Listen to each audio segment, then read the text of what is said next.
In our crazy, nonstop digital world, being quiet can feel, well, like you're not even there. But what if that's not the whole story? What if being quiet online is actually a sign of something else entirely, something like high intelligence? It's a pretty wild idea, right? So let's dive into this surprising connection. Okay, so let me ask you something. Think about your social media feed for a second. Is scrolling through it actually making you smarter? Or is it just making you feel, well, busy? Is all that liking, sharing, and commenting really enriching your mind? Or is it just noise filling up the quiet moments? That's the big question we're going to tackle. All right, here's how we're going to break this down. First, we're going to bust the myth of online noise. Then we'll get into the real power of silence and the science that shows how being still can literally boost your IQ. After that, we'll cover the signs of what intelligent silence looks like and wrap it all up with a key digital takeaway for you. Okay, let's jump right in with our first section, the myth of online noise. We're basically taught that if you want to be seen, if you want to be relevant online, you have to be loud, right? You got to be posting all the time. But what if being visible and being smart aren't the same thing at all? So you can see the two sides of a coin right here. On one hand, there's this common belief that you have to be constantly posting, liking, and commenting to show you're engaged and relevant. But the counter-argument, and this is the interesting part, is that choosing to be silent online can actually be a sign of deeper thinking and some serious cognitive focus. And that idea leads us perfectly into our next section, the power of silence. Because it turns out it's not just about what you're doing online, it's just as much about what you're not doing and how that choice directly connects to how well your brain is working. Now, to be super clear, this isn't about throwing your phone in a lake and going to live in a cabin. Not at all.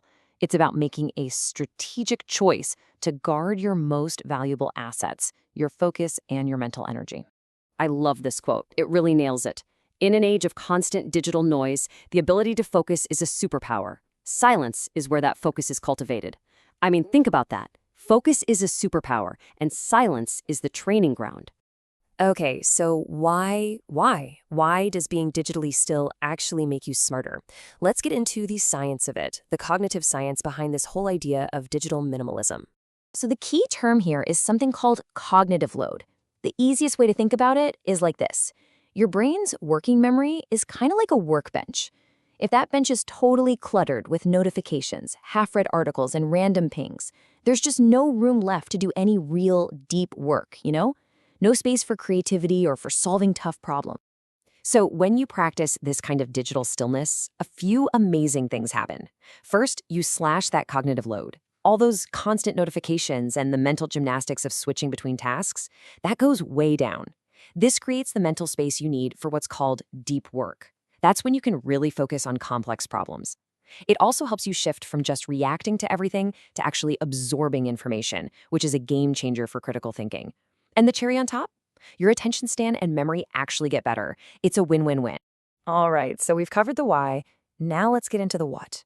What are the actual signs of this intelligent silence? As I go through these, I want you to think about it. Do any of these sound familiar? Do you recognize these habits in yourself? Okay, sign number 1. You listen more than you post. You're more interested in absorbing and really understanding information than you are in just broadcasting your first reaction. Number 2. You curate your feed ruthlessly. Your online space is a tool for learning, not just a fire hose of random distractions.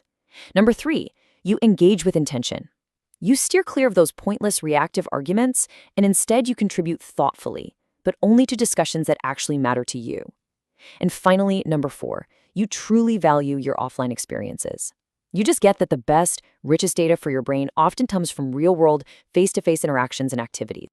So where does that leave us? What's the big takeaway from all this? How can we actually apply the wisdom of stillness to our own lives?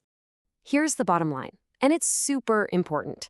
The goal isn't to be inactive online. The goal is to be intentional online.